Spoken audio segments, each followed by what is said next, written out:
नमस्कार फ्रेंड्स, मैं आपका दोस्त बलवान सिंह मैया एक बार फिर से एक नए ट्रेवल ब्लॉग में आपका स्वागत करता हूं फ्रेंड्स। तो आज हम बात करने वाले हैं UK visa rejection, United kingdom visa rejection, visitor visa rejection किस वजह से आ रहे हैं और क्या सलूशन है, क्या कर सकते हैं। तो इस विषय पे तो किस वजह से रिजेक्शन आते हैं और किस वजह से ये रिजेक्शन रुक सकते हैं, हम किस वजह से ये रिजेक्शन को कवर कर सकते हैं। तो वीडियो को अंत तक ज़रूर देखिएगा और बने रहिए, लाइक शेयर एंड सब्सक्राइब ज़रूर कीजिएगा। तो सबसे पहले तो यूके का रिजेक्शन आता है, वो आता है कि जो हमने फ़ंड दिखाया हुआ है, जिसको हम कैलकुलेशन बोल देते हैं। सबसे ज़्यादा रीज़न यूके का जो फ़ंड के तौर पे आता है कि कैलकुलेशन हमने दिखाई है कि हम 40,000 मंथली अर्निंग कर रहे हैं, उनमें से हम सेव कितना कर रहे हैं। अगर हम 10,000 लगा के 30,000 रुपये अगर हम सेव कर रहे हैं तो बेटर देन है। अगर हम 10,000 सेव कर रहे हैं और 30,000 लगा रहे हैं और कल को यूके को हम दिखाते हैं कि हम यूके का ट्रिप कंप्लीट करेंगे, तो कैसे बिलीव करेगा यूके हम पे कि हाँ, एक अकेला ट्रिप ही तो नहीं होता, एक यूके के ट्रिप इसके लिए कैसे इम्पोर्टेंट है कि ये सारे के सारे पैसे यूके ट्रिप पे लगा रहे हैं। तो जैसे कि हम आईटीआर लगा देते हैं तो उनके पास पावर है कि वो इंडियन अथॉरिटी से आईटीआर, बैंक स्टेटमेंट, सारी चीज़ें चेक करवा लेते हैं। तो जो भी बैंक स्टेटमेंट लगाएं, पहले तो प्रिपेयर ढंग से बैंक स्टेटमेंट को रेडी करें, 2-3 महीने का टाइम दे, 3 महीने का कम से कम बैंक स्टेटमेंट को टाइम दे, उसके अच्छे तरीके से रेडी करें।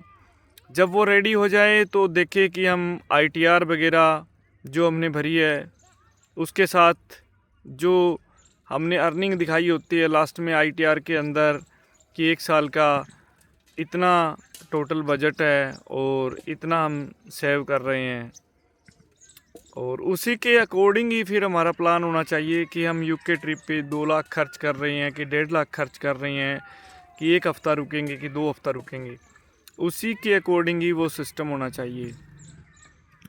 तो अच्छे तरह से बैंक स्टेटमेंट रेडी होगी तो ये रीज़न नहीं आएगा, क्योंकि कैलकुलेशन बड़े ढंग से करते हैं, वो अच्छे तरीके से देखते हैं प्रोफाइल को, उसके बाद ही जेन्युइन रीज़न जो होता है वो मेंशन करते हैं। उसके बाद अगर मैं बात करूं कि फिर भी अगर हमारा रिफ्यूज़ल हो जाता है तो हमें उसके ऊपर एक और भी पड़ाव होता है कि हम उस रिजेक्शन को सही तरीके से वीज़ा भी ले सकते हैं।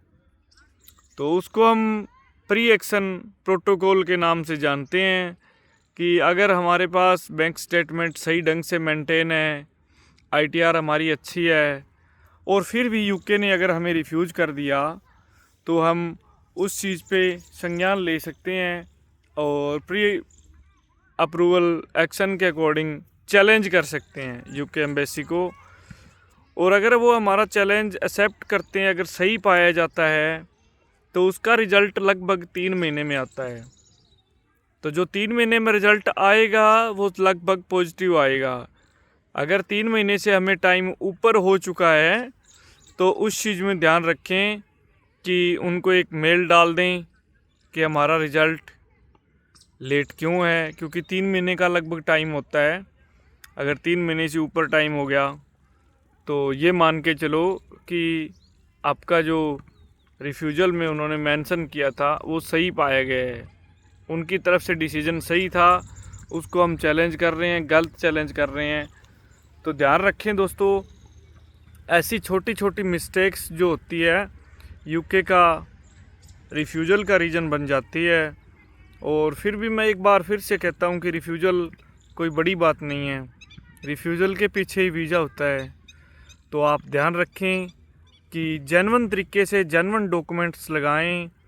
ऐसा ना हो कि किसी तरीके से हम ये सोच लें कि कोई चेक नहीं करता तो हमने फ़ेक डॉक्यूमेंट्स लगा दिया।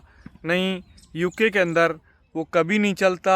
वो प्रोसेस अदर कंट्री जैसे कि कनाडा के अंदर चल जाती है, क्योंकि यूके अगर हम एम्प्लॉयर्स के पास काम कर रहे हैं तो उसकी डिटेल भी हमने मेंशन की होती है।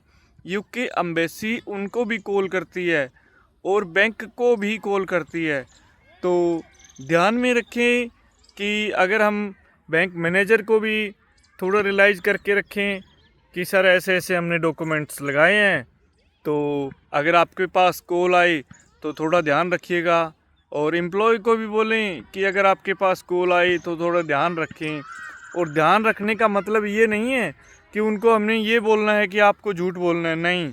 जो चीज़ है जेन्युइन तरीके से वो पेश करें, और अच्छे तरीके से अगर वो रिवर्ट देंगे मेल का या फिर कॉल का, तो वीज़ा ग्रांट होने के चांस ज़्यादा है। यूके ज़्यादा कुछ नहीं करता, सिर्फ कैलकुलेशन पे जाता है और सच्चाई पे जाता है। अगर सच बोल के हम यूके के अंदर 3 लाख रुपए बैलेंस भी अगर दिखा देते हैं ना, जो मेंटेन है, और 1.5 लाख रुपए ट्रिप का अगर हमने कवर लेटर के अंदर मेंशन कर दिया, तो ये मान के चलो कि यूके का वीज़ा अप्रूव्ड हो गया। उसके अंदर कोई किसी प्रकार की प्रॉब्लम नहीं है। तो वीडियो को लाइक, शेयर एंड सब्सक्राइब ज़रूर करें फ्रेंड्स। जय हिंद, जय भारत।